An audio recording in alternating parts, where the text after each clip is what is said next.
Hello friends, नमस्कार, जय श्री कृष्णा। दोस्तों, आज हम आपको बताएंगे ईश्वर पर विश्वास की कहानी। ईश्वर जो भी कुछ करता है वो हमारे अच्छे के लिए ही करता है, लेकिन हम पता नहीं क्यों ये सोचते हैं कि ईश्वर हमारे लिए गलत कर रहा है। हमसे ज्यादा ईश्वर को पता है कि हमारे लिए क्या सही है और क्या गलत है। ईश्वर जो कुछ भी करता है उसमें कुछ ना कुछ राज जरूर होता है, लेकिन हम हमेशा यही कहते हैं, पता नहीं हमने ऐसा क्या गुनाह किया था जो ईश्वर हमारे साथ ऐसा कर रहा है। कई बार ऐसा होता है कि हमारी जिंदगी में कोई चीज खत्म हो जाती है, लेकिन हमें यह सोचना चाहिए कि ईश्वर शायद हमें इससे कुछ बेहतर देना चाहते हैं। ईश्वर जो कुछ करता है अच्छा ही करता है। इस बात को समझने के लिए मैं आपको एक कहानी सुनाने जा रही हूँ।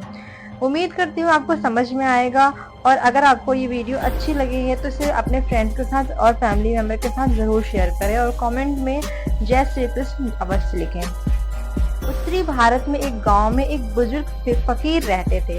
गांव के लोग अक्सर उनसे सलाह लेने जाते थे। उस गांव में अचानक एक बीमारी फैल गई और गांव के सारे मुर्गे, मुर्गियां और चूजे भी मर गए। गांव वाले फकीर के पास गए और कहा, महात्मा, हमारे गांव के सारे मुर्गे, मुर्गियां और छोटे छोटे चूजे तक मर गए, अब हम क्या करें? महात्मा ने केवल इतना ही कहा, ईश्वर जो कुछ करता है अच्छा ही करता है। कुछ दिनों बाद कुछ ऐसी बीमारी फैली कि गांव के सारे कुत्ते भी मर गए।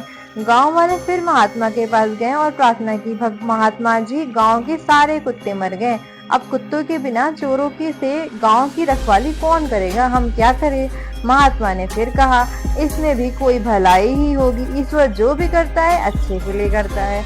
उस जमाने में माचिस नहीं होती थी। गांव के लोग आमतौर पर आग राख में दबाकर रखते थे। गांव के कुत्ते मरने के बाद कुछ समय बाद गांव में ऐसी जबरदस्त आंधी और बारिश आई कि सारे गांव की आग एकदम बुझ गई। इस पर लोग और भी दुखी हो गए।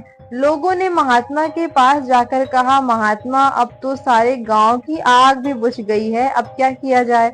महात्मा ने फिर कहा, यह तो ईश्वर की और भी दया है। लोगों ने महात्मा से पूछा, महात्मा, इसमें दया वाली कौन सी बात है, जबकि हमारे पास भोजन बनाने के लिए भी आग नहीं है? महात्मा ने कहा, इंतजार करो और देखते जाओ। ईश्वर की मौज को समझना इतना आसान नहीं, थोड़ा धैर्य रखो। लोगों ने इस बात को पसंद नहीं किया और दोबारा प्रार्थना की, महात्मा, हमारे हक में प्रार्थना करो।